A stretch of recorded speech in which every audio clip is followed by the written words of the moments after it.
Mesdames et messieurs, amis téléspectateurs, bienvenue à cette belle et grande émission par excellence et Mbonda Écolo, magazine d'actualité. Magazine de Sabino, actualité, information et à temps réel et surtout en rapport à la République démocratique du Congo. Moka Patrice Emery Lumumba Mboka, prophète Raphaël Sani à la verre. Congo aye, Congo aye, non la comment s'approprier dans le Congo aye. C'est qu'à ventir, comme de Congo aye. La carte de naissance au Bota Congo. Comment ça Congo le Mboka na yo? Depuis qu'on a institué un Mboka. Ba nommé yo ko nommé ba voter ko touté. Ba nommé yo. Mais aussi ba passe ya vie na yo nyonso. Ba projet surtout au cadre la carte ya vie na yo. Au bon sens que na ba nommé wana on a droit à salaire. On a droit à frais et belé. Mais yo du surtout le monde en pamba. Au préféré ça nini, oui ba toujours bouka ça l'état et belé ba Congo ba souffrir. Ceux qui ont des ceux qui ont des difficultés, ceux qui ont des chilombo, à cause de la difficulté à trop mingi dans le niveau de l'institution, c'est parce que yo mutu o sengeli o zalanaye, o secondaire pour assamsala kitoko, yo zala kindoki katina yo. Kindoki yango zali ya nini? Premièrement kindoki ko yiba, ah nzambe na ngai. Bana ya bino ba ndako na bino ba bela ba maboma, ba so ba AVC. Quand la passe ba congolais, et même c'est ba AVC ba bota la bino, ba maboma ko tala ba kizengi ba botama. Pourquoi on s'est passe aux soucis à peuple? Parce que les là, moi je suis un peu de pour avoir besoin expertise na yo, et que permettre de convaincre les liboso, mais yo mon yango zéro. Dans le bel était les lois, dans le big transport, on a besoin tout ça mon analyse bouquet parce que tout le développement Congo, mais développement de sécurité est à la base à travers ma chef de riz, ma chef de quartier, dans ma localité, dans ma commune. Mais maintenant, les censés travailler en commun accord. Là, je vais représenter un chef de l'État à niveau commune. Parce que représenter les alliés bourgmestres. Mais c'est que la salle là, niveau bourgmestre, il faut respecter l'institution. Il faut respecter l'autorité à l'État. C'est avec les conseils communaux. Les conseils communaux, ils vont à la hauteur. Ils vont nommer le bourgmestre. Autant la bourgmestre. Ils vont nommer donc le présidentiel. Mais il n'y a pas beau salaire là. Mais il n'y a pas beau salaire, il nommé à renommer. À tout moment, je vais mon compte, mon compte, mon ça combien de termes mon hôtel, t'as la pour la RTNC, bois que peut la seconde. Mais conseil communaux, voter. Comparé à l'autre, à l'équio. Mais il n'y a pas beau salaire là. La fois la mboka, on a dit conseil communaux, mon conseil communaux, vous allez aller awa, vous allez découvrir ce que vous avez, vous allez boni. Bien, papa Nanga journaliste. Bonne santé. En tout cas, Kimie Zali. Kimie Zali? Kimie Zali. Kimie Zali, pour la santé, Kimie Zali, mon amboka. Nga zo bona lokola Kimie Zali te hein. Kimie Zali, Ezalité, il y a depuis que tous allés voter na commune en Sélé. D'abord, on a sali meilleur élu à commune en Sélé. Mais le Natchakati, na provincial, na lingakina le capé.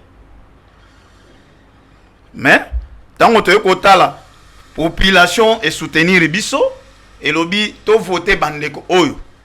Va voter Bisso en tant que élu, il y a un Sélé. Depuis que nous sommes élus, tu as comment on est le côté, monsieur le journaliste. Ma campagne est bloquée. Nyonso est bloqué. Pour Nanine, pour na bourgmestre oyo bazali nommé. Par exemple, bourgmestre yabiso en Sélé. Azalik na wala bourgmestre ko monal. Mais si on a comment bourgmestre Mbo. Franck Mbozo la Messo. Oh Mbozo la Messo.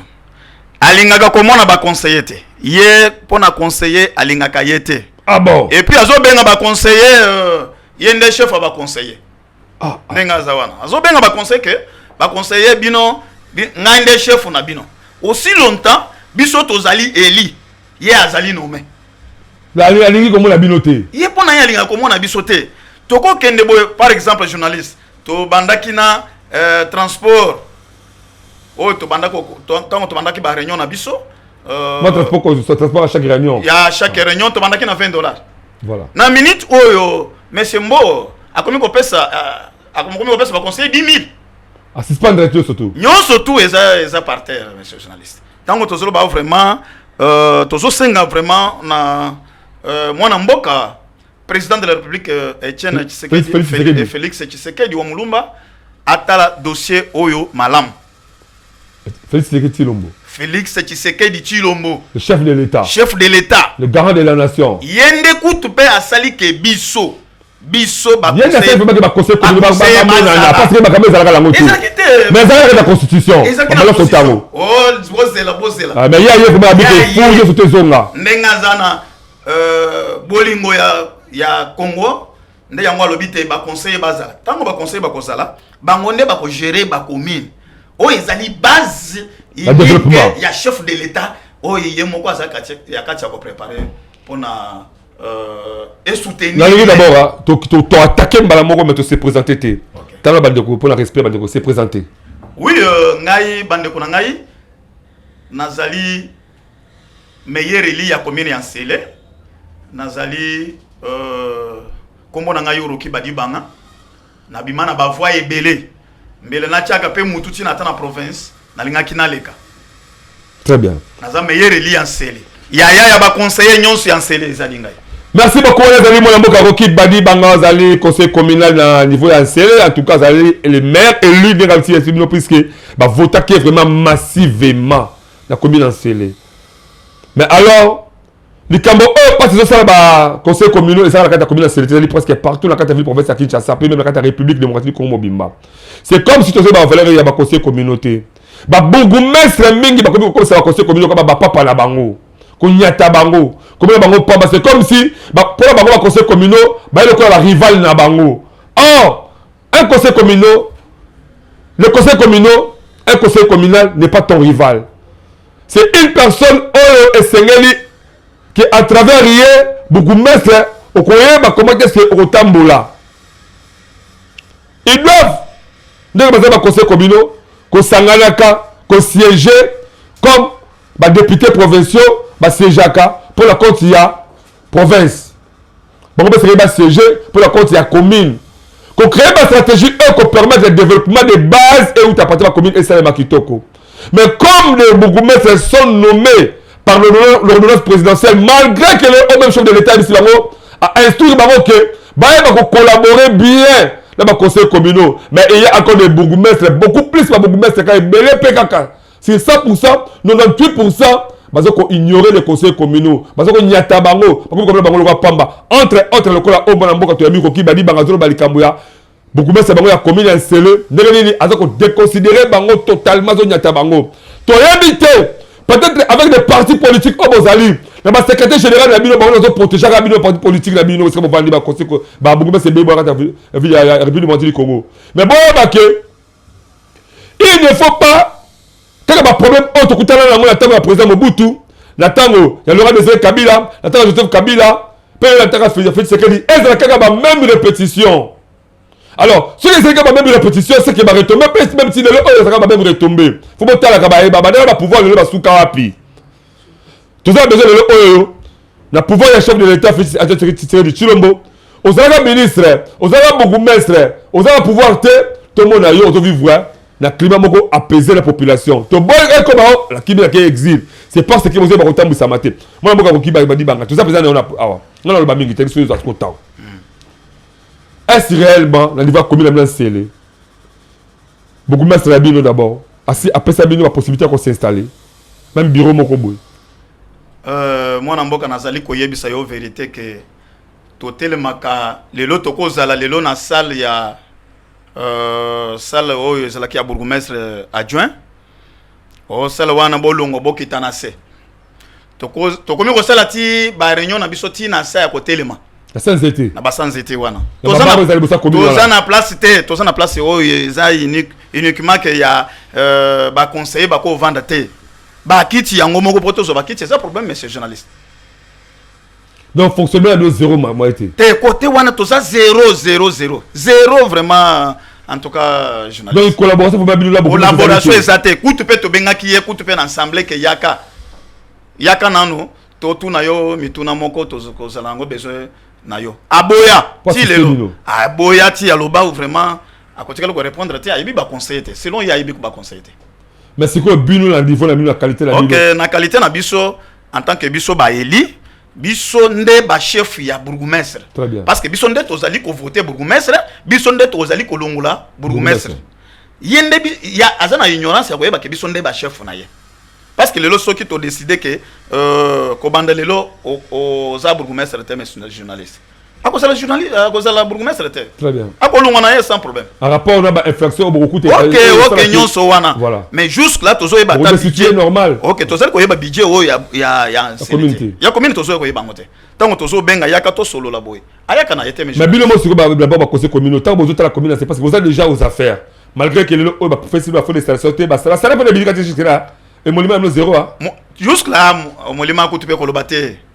Na toujours utilisé c'est quoi 9 mois yango impayé mais vous avez voté le là président de la République en fait Tshisekedi Tshilombo vous avez voté le coup là député surtout professeurs nationaux mais qu'est-ce qui fait que bino vous allez ignorer même le niveau de l'institution Mboka? OK, merci monsieur journaliste et là qu'on a kosenga moi Mboka président de la République Félix Antoine Tshisekedi Tshilombo asala pe réunion na biso ndenga salaka pe na ba provincial na ba national parce que yenda sali biso nous sommes négligés pourquoi parce que jusque là to kutani na pe na mokonzi te malgré des jours où mokonzi na biso yeko lobake ba raisonner pour na biso mais jusque là tout ça to za kaka bongo monsieur journaliste to sali koyeba ke to ko bandela wapi po to na moyen te où en sommes-nous parce que la fois passée président de l'Assemblée nationale, à Yambaki, commission qui a constitué la délégation, la coutane bonne sous pas un ministre intérieur. Alors, oui, bangonyon se basant na kacha ko promettre biso toze la kaka élection ekozala molima na bino ba kopesa bino biloko ya bongo mais et pas na biso balobaka ke po yeba ke mwana oyo aza bana mapasa tango mama na bango ko bota bango mukolo ba kopesa biso ba moyen wana neto ko confirmer que ba pesi hein parce que monsieur journaliste ko lo balelo que bozela na 12h to so futa bino bongo 12h pe ko leka to za bato mais essentiel to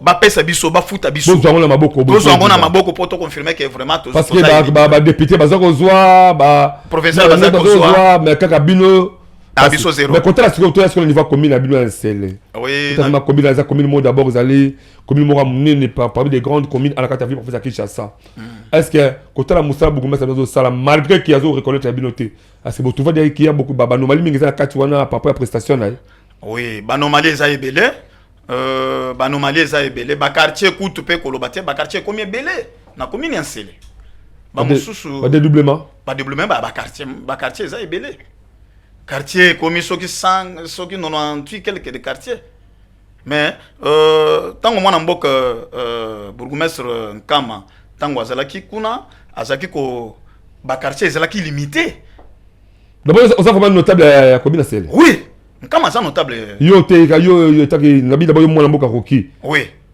commune celle très bien na komi na vandi na commune en celle je suis élu d'un celle na ebi celle jusqu'à Z ezali place mususu ba quartier mususu bazo pesa bango ka kombo ya ba quartier mais bourgmestre atikelo ko koma na quartier wana te mais biso bana ngai neti mona mboka eli na yebi ba quartier nyonso na yebi ba place nyonso na bangomba place mususu na yebi zela zozongelo siko bonsoir na komba que c'est ça mona mboka roki badi bango azali conseiller communal na niveau communal c'est lamenté aussi en rapport de la prestation à bourgmestre na bango aussi ndengeni na niveau ya ba institution mboka baza ko récolter bango pesate pour yango de ça la kelelo oyo bazala un peu minimisé, bazala beaucoup plus minimisé, un peu coûter minimisé vraiment.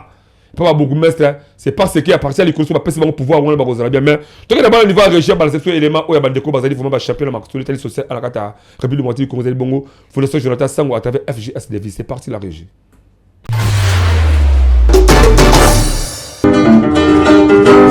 Ndeko ya Congo, papa, maman élégué tangu esi ebelemi yo moto oyo ozali kolala la pongi lamuka po omona misala kitoko Fondation Jonathan Sangu aza kosala à travers ba service na ye ebele oyo eza na kati ya fondation yeba ke na Fondation Jonathan Sangu à travers FJS devise na 500 fois ya pamba par jour et kosala ke na suka ya mvula yona libota na yo mobimba bolia bomela pe bo fete kitoko tala ba oyo ba pesaka confiance na Fondation Jonathan Sangu ba fetaki kitoko mvula oyo euti kosila nde biso ba mama to sepelaki to sadere na kati tokomi kopesa mbongo chaque jour nde moto na moto ndenge ya sepelaki kopesa avantage nange ezali parce que na musala nanga ezo sala mo makambo ebele mutu omona kake biloko eza mibale misatu na mesa biloko mukebo eme na nsima nango makambo ebombama ya mwa mingi réunion oyo ya fondation mpo namona baninga nde bakotaki basali bazwi biloko yango ngai mpe nabakinga mpe mpo nameka nga mpe nakota yango nakoti nde namoni ekende bien ebongo na cadre ya baformation wana kutu lala na yo pongi ya babebe po baformation eza ebele lokola make-up na misala ya ndenge na ndenge na oyo etali kozwa mosolo mpo na yo moto ya mombongo ndimela ngai ke soki kaka okoti kuna nyonso ekozala. Je vous informe que soki yo telemi te mosusu aza te biso nde toya bana ya Congo yo na nga tokosala ke tozala bien tango tolobaki na projet FJS devise kuna tolobaki bongisa bonane ya bana pona yo mutu ya tembe yaka le 24 décembre ya même année oyo tozali yaka yo moko omona bimona meso ekosala yo bien pona kozwa bango ndimela ngai ndeko ya Congo benga bango kaka na banimero oyo pe bakoyamba yo avec impact pe na idéologie na Fondation Jonathan Sangu pona nyonso ya social yeba ke oza mobimba Fondation Jonathan Sangu yonde mosungu ya peuple congolais Fondation Jonathan Sangu congolais andimi yo avec impact na idéologie yeba ke misala na yo emonani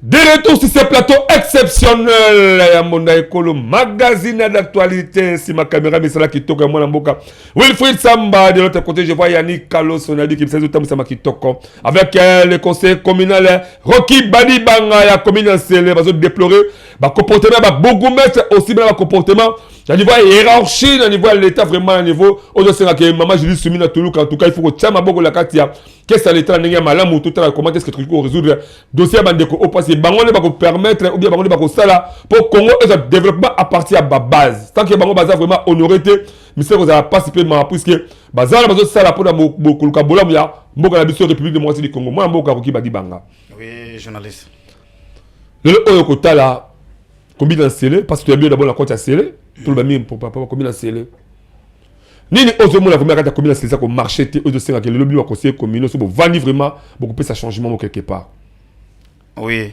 il y a liboso mais ces journalistes oyo ezali kotambola bien te combien d'ancélé eza na kati ya kotambola bien te biso tango biso moko tokozwa gérance ya ko gérer commune d'ancélé en tant que biso ba conseiller au commune que commune d'ancélé ko sala malam pona nini commune d'ancélé soki totali côté ataba marché toujours désordre salité na commune d'ancélé ezali ba quartier ko tupe ko lobate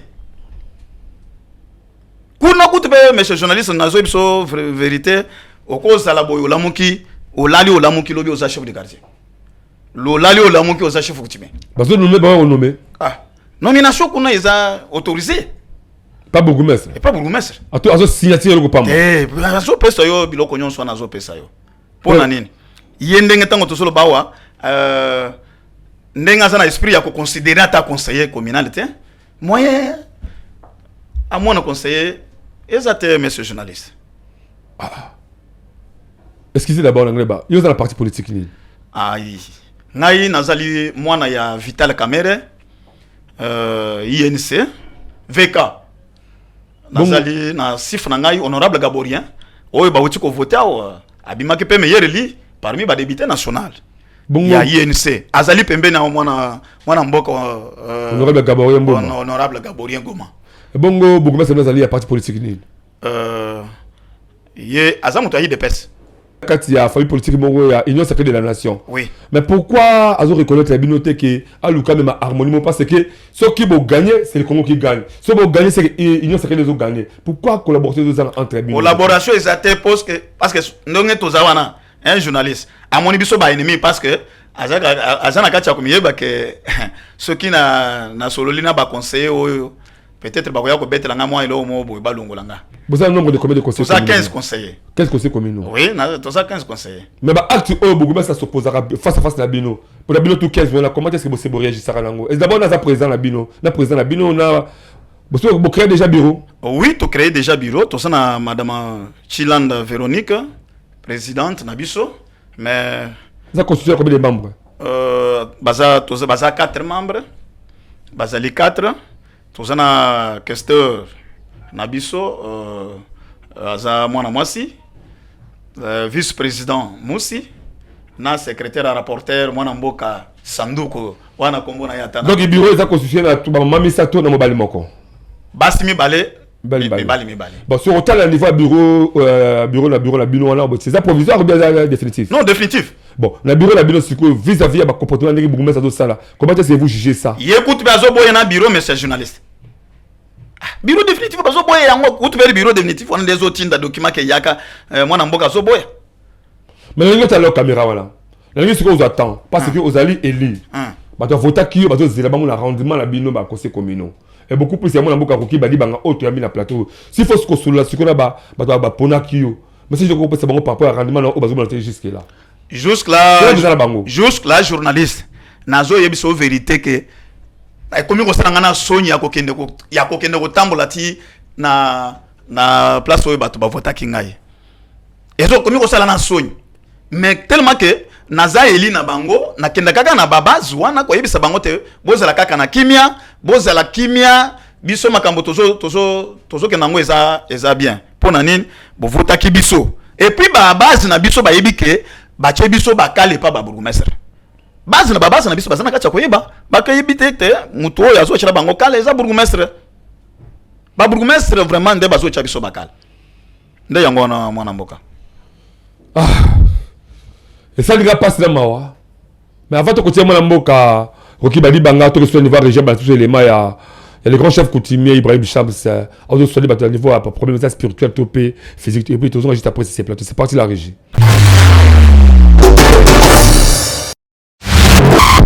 Mbote bankolo mbote kieno bankolo mbote biaka bankolo lobola baka mafunda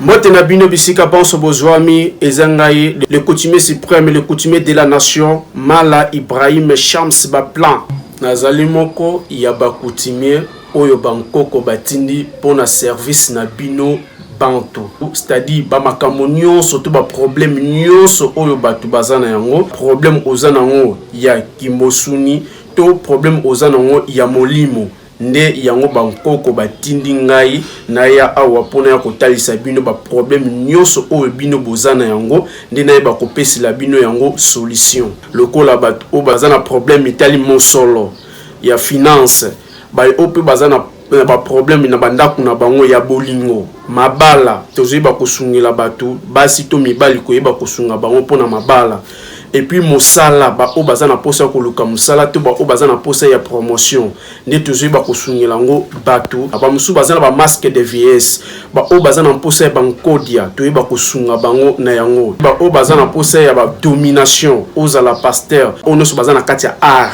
ba o basala ka art ko pesa bango succès ba koma na ba niveau o bango balingi tozali ko pesa solution na pouvoir ancestral quel que soit grandeur il y a problème to likambo oyo ozana yango soki o contacter biso bakoko bakopesa yo solution soki ozuli baku ya kolanda ngai o contacter nga na ba numéro nyonso ezawana na barre d'écran et tant contacter nga okoyeba kozwa solution ya makambo oyo ozana yango ezalaki ya bino le coutumier Mala Ibrahim Chams autre. Merci beaucoup. Nous continuons toujours l'émission qui toque. On a mon avocat Roki Badi Bangwazali, conseiller communal. Il y a commune yansele a rapport yaba problème de salama kuna ndenge donc je sais vraiment conseil commune bazo bisika na bango bazo valeur na bango pour permettre que population ba voter ki bango bazo aussi satisfaire bango na bango mais c'est comme si baza étouffé et étouffement de ça que en tout cas ba bimaloka ba incompétent mais or ce sont des gens qui sont purement compétents et que population a besoin de rapport na bango nazo pas de ko langai oui monsieur le niveau commune est composé beaucoup mais titulaire adjoint na chef du bureau alors les deux composants là baza informer la réaction ou beaucoup mais c'est dans le niveau communautaire quand tu chef du bureau kolobate chef du bureau ndé a installé bien allez monta oui monta papa monta oui papa monta papa monta papa monta voilà yende kutu pe kolobate azana kacha ko yeba makambo nyonso yo chef du bureau et l'adjoint adjoint jusque là en tout cas moi na mboka wana adjoint jusque là to solola na nuna yete bon si j'ai bureau ne yemo na bureau d'avant d'arrêter ah ye kutu pe mwana mboka kolobate azwaki kota na bureau na ekutu pe banda bano mayena na kota na bureau na yete azana kamwa bureau mususu oyo kote ya auditora nde azwaka moi donc est-ce qu'il y a beaucoup mais ça peut tantôt plus tôt tete ba esimbaka te na yebite pona ne moi je sais beaucoup mais ça no mbo fa kizola meso a coopérer collaborer na ngata commune parce que comme les alliés institution à Mboka les alliés les approches à Mutute les alliés village à Mutute elle dit à Mutute mais comment est-ce qu'ils ont géré ce tout Yemoko qui a isolé la réunion surtout bon a isolé le conseil communal a isolé adjoint a isolé chef du bureau au juste c'est ça vous manine journaliste jusque là et là qu'on a ezo comme sangande yango wana parce que bangonyo so bazali nommé et loko ezo mona biso passe bangonyo so bazali nommé na yebite ba wele la nini wana nako kokota ngote po na yebi yango nante na yebi yango te mais bayoka na kate adjoint titulaire bazoka na te na zibi na ezo yeba te eza nini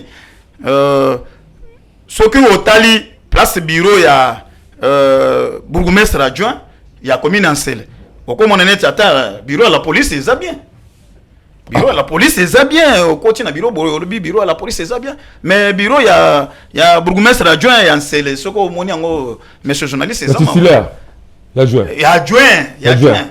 le bureau à la police de kitoko ah wana ya la police eza kitoko vraiment soko otali olobi ke okoti place OPG à Sambisaka eza kitoko mais bourgmestre adjoint ya Ansele aza négligé makasi bon atiki bureau na écoute monsieur journaliste atiki bureau na la fois passée la mbaki bande komo ya quartier Lagos c'est dit quartier Lagos na yebitre bande ko bayaki awa balobi ke baza sacrifier pas bourgmestre na bino commune Ansele pour na intérêt ba expatrié paraît bazaki na moi sika bazoka ba mapango na bango ba pesaka bango ba buki bourgmestre pesi ordre ba buki surtout ba yo ba bongo awa yo ta conseiller communal la commune Ansele ça osa informer la dossier voilà et loko na osenga monsieur journaliste to osenga IGF akita na commune Ansele IGF akita na commune Ansele ba en prise d'état nyonso ezali ya koteka ba prise à l'état nyonso papa et puis tango bazolo ba ke makambo élection ezali mais kende kuna soko mona bisala sala ndenge zo sala wana côté wana monsieur journaliste na kosenga kaka IGF aya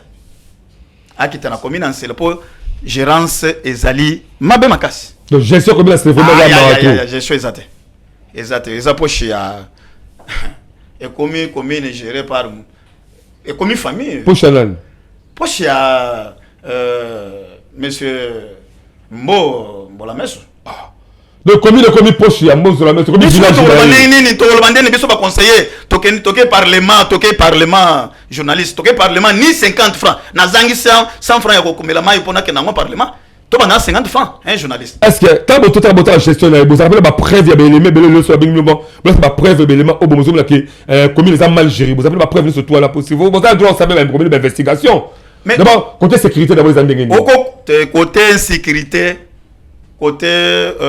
sécurité insécurité totale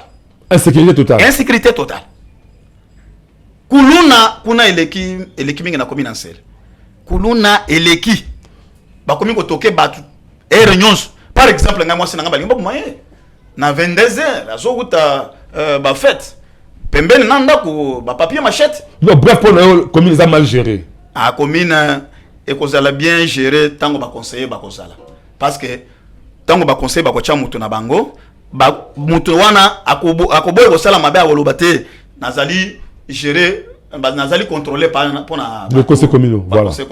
Mais yendenge aza garant de la nation ya nsele. C'est pourquoi ça la contrôlé par qui? Et ça la passe. Tant que le bari que tous la carte de la commune, moi la commune a de la responsabilité pour abattre la commune. Donc la commune c'est autre le ba oyawa. La vanité nous avons imité malobaté. Et ça géré par moi dans la commune installée. Mais comment un conseil communal a lâché belé pour les populations installées? Un conseil communal a lâché autres la population. Azo le bas, azo se lamenter si comportement à bourgmestre. D'abord, manque de collaboration entre les bourgmestres et adjoint naé.